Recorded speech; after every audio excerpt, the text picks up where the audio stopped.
When you see a map like this, you know you're in for an epic adventure with some heroic character who's going to find a magic trinket and battle the forces of good and evil and suffer the death of a side character who's important so it's poignant, but not so important that you actually are really sad. And all right, look, we just drew the map. We didn't exactly flesh out all the details here.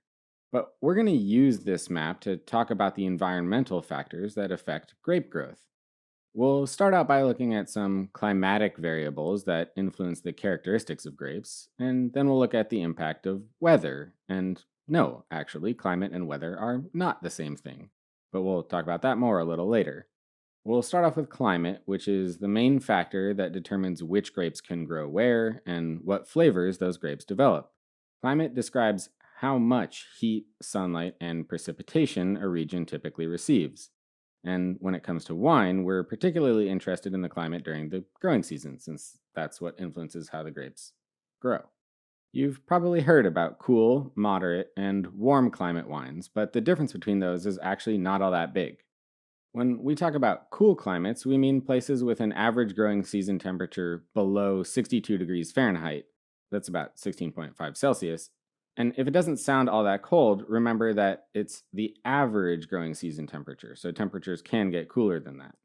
We'll put these 62 shaped clouds over the chilly mountains on the left side of the map here to remind you that 62 degrees is kind of our cutoff for cool climate wines.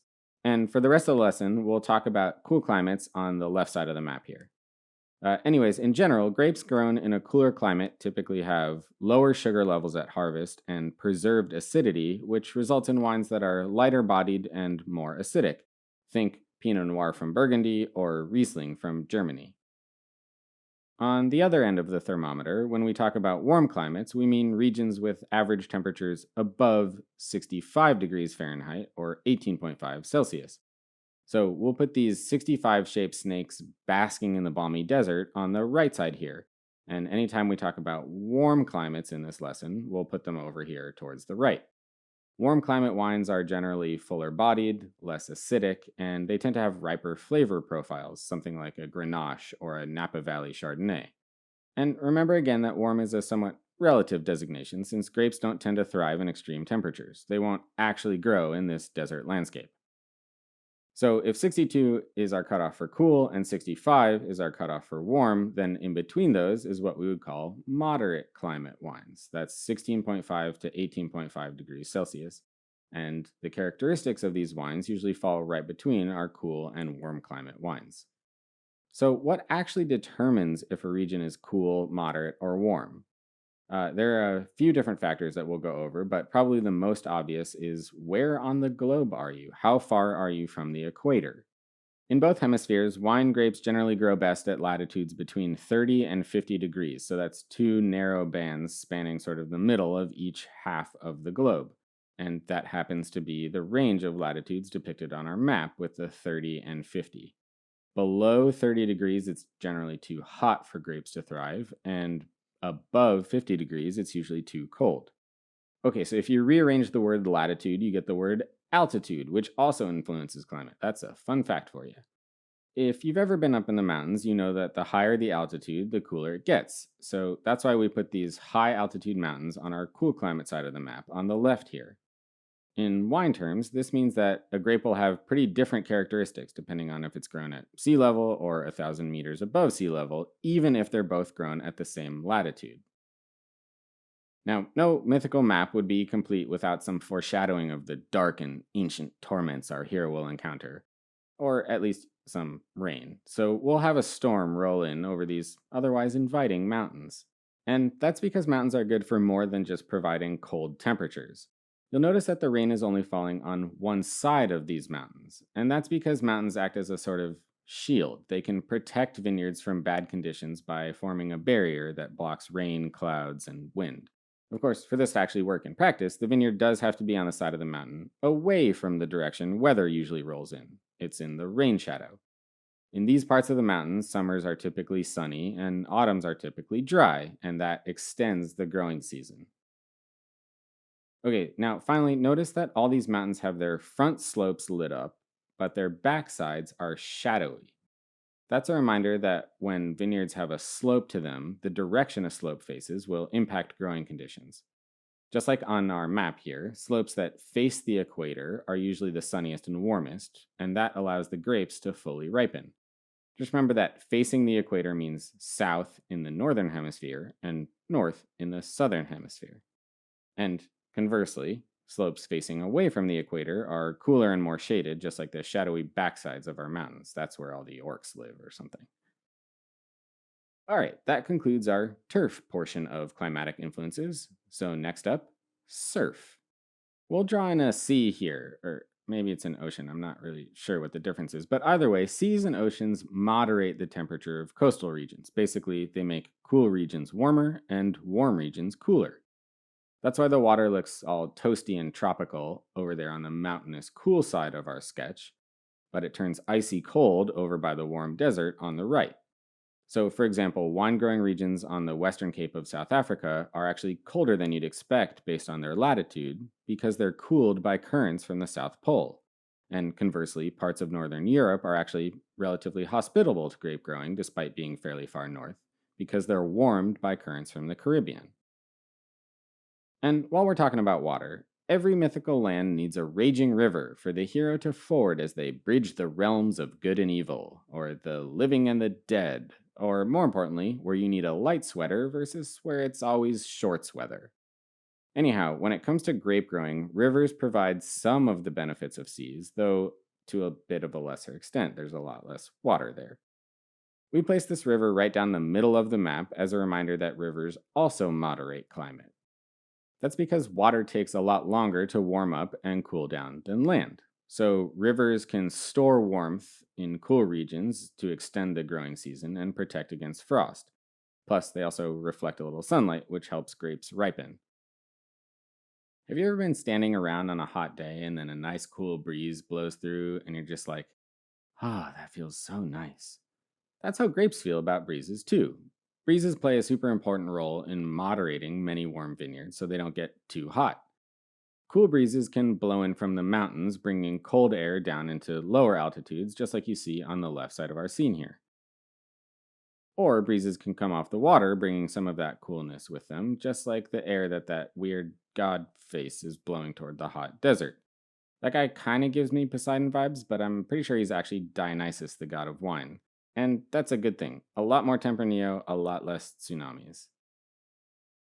All right, we've talked about water, so let's talk about water vapor. And if that doesn't sound super exciting, I get it. But seriously, clouds, fog, and mist can all play a really important role in moderating the climate around vineyards. Clouds block sunlight, as you can see over the desert, and this slows down ripening, so a grape's flavors have longer to develop. Cloud cover is critical in hot wine growing regions, places like Australia. But cloud cover might not be desirable in cooler climates since it can slow down ripening too much. Fog can also help to cool down vineyards, which is why we've added some fog to the toasty side of the map here. Fog is especially important in moderating certain warm regions like coastal California and parts of Chile. And speaking of fog, we've been keeping the hero of our story a little bit hazy. He's a force to be reckoned with, an epic voyager who's traveled this land far and wide in search of, yeah, I don't know what. And okay, admittedly, he's maybe a little bit more rodent-y than you might have imagined, but he sure is noble. He's my very favorite symbol, the noble rat, and that'll help you remember noble rot. If you haven't heard of it before, noble rot is a grape infection that stems from a fungus called botrytis, which is why we put our noble rat in a boat. Botrytis dries out grapes and concentrates their flavors and sugars, and under the right conditions, grapes with noble rot can actually make really good wines. That's why it's called noble rot and not just rot. To get noble rot, you need special conditions. Vineyards need misty mornings for botrytis to thrive, which is why we've surrounded that boat with mist. But ideally, these vineyards also have dry afternoons to help keep the fungus in check so it doesn't just totally destroy the grapes. Okay, one last note on climatic influences here before we switch over to weather. Kind of like the way that rivers can store heat and help warm vineyards in cooler climates, stones found on top of soil do the same thing. They absorb that heat and warm up the vineyard, which can help grapes fully ripen in cooler climates. All right, so where climate talks about the average conditions in a region, weather has to do with the day to day variation in a region's conditions. Like today is sunny, but it's going to rain tomorrow. Depending on where you are, the weather might change pretty dramatically from day to day, but usually the climate changes much more gradually over long periods of time. But back to weather. In years when the weather is cooler than usual, grapes won't fully ripen. They'll have much higher acidity, lower sugar levels, and not much of a flavor profile. They're basically just, immature. So we've added this grape on the chilly side of our map who's still rocking his middle school wardrobe, and he's pretty sour about it. Sadly, there's not much else going for him in terms of personality or, flavor. On the other hand, on the right side of our scene, we've got this grape who aged a little too quickly. Don't forget your SPF, kids. He's on the warm side of the map because in warm years, grapes can be damaged by sunburn, or they can develop uncharacteristic flavors like dried fruit notes. Grapevines also need a lot more water when the weather's hotter than usual, but unfortunately, hot growing seasons also tend to be accompanied by low rainfall. And that brings us nicely to drought. When it's extremely hot and dry, vines can shut down completely, and the grapes either won't ripen or the vines will die altogether. Sort of like the situation in this extra hot part of the desert. Irrigation can help mitigate the effects of drought, but some regions' regulations don't allow irrigation, and other vineyards might not have the tools or water access to irrigate at all. So, drought's definitely a very real concern for many wine growers. On the other end of the spectrum, in some years there's too much rain, and unwanted fungal diseases can proliferate.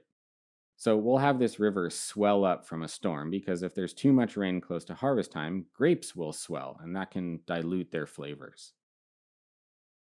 And just in case this grape didn't have it hard enough having to walk around with that hairstyle, now we're giving him a beating from all this hail. But like the upstanding people we are, we're going to profit from his misfortune, and we'll use him as a reminder that hail is bad news for wine growing. Who saw that coming?